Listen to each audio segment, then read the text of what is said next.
The lights in this hallway started to flash on and off all of a sudden. People went back and reviewed the security footage. There was a translucent figure that seemed to be walking through the halls, going in and out of this bathroom. Everybody that comes in this building can have an experience, and I think that was just one of them.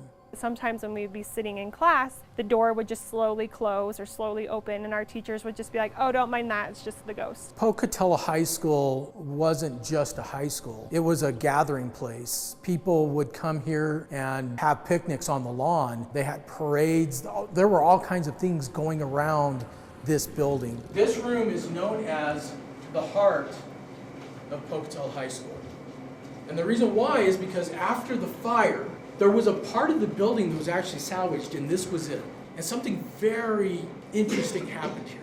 It was so interesting that I actually made it the very first story in my book, The Ghost of Pocatello High School. And it's a story told to me by the janitor that was with us our first investigation. He told me he was mopping right around in this area. He looks up, and in that doorway, there was a young boy standing there. He said that he took his mop, and he turned and he put it in the bucket.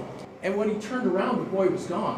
When I hear these stories from these janitors, I truly believe that they are having these experiences, because I can feel the honesty and the sincerity coming from them when they tell me, hey, yeah, this is what's going on and this is what I experienced. At this point, we're going to walk in these doors, we're going to walk up the stairs, and we are going to meet in the library. The story of the librarian who hung herself on the chandelier after being left at the altar by her fiance. We can't verify who she was exactly when it happened, but what we can do is we can go back over 60 years of documented sightings of the librarian in these windows. So if you're ever driving by, look on up and you might see her.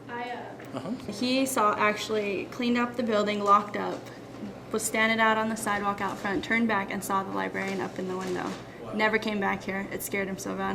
One of the stories about Pocatello High is the story of a suicide pact between two girls who said that they were going to hang themselves in their lockers. The girl who had her locker on the top floor wound up not hanging herself, but the girl who had her locker on the bottom floor did. And for many years after she hung herself, that locker was haunted, made noise, rattled all the time, disturbed classes. People even said that books flew out of it sometimes. The school eventually wound up taking the entire row of lockers out and making a janitor's closet out of it. But the haunting continued in the bathroom that was right next to it. Today, girls go into that bathroom and they say lights come on and off, toilets flush by themselves, but most of all, they smell the strong scent of lilac perfume, and that's how you know that she's here. People may say, well, ghost hunting's just kind of a thrill-seeking. I prefer to call it pararchaeology. And the reason why is because just like archaeology, we're looking for remnants of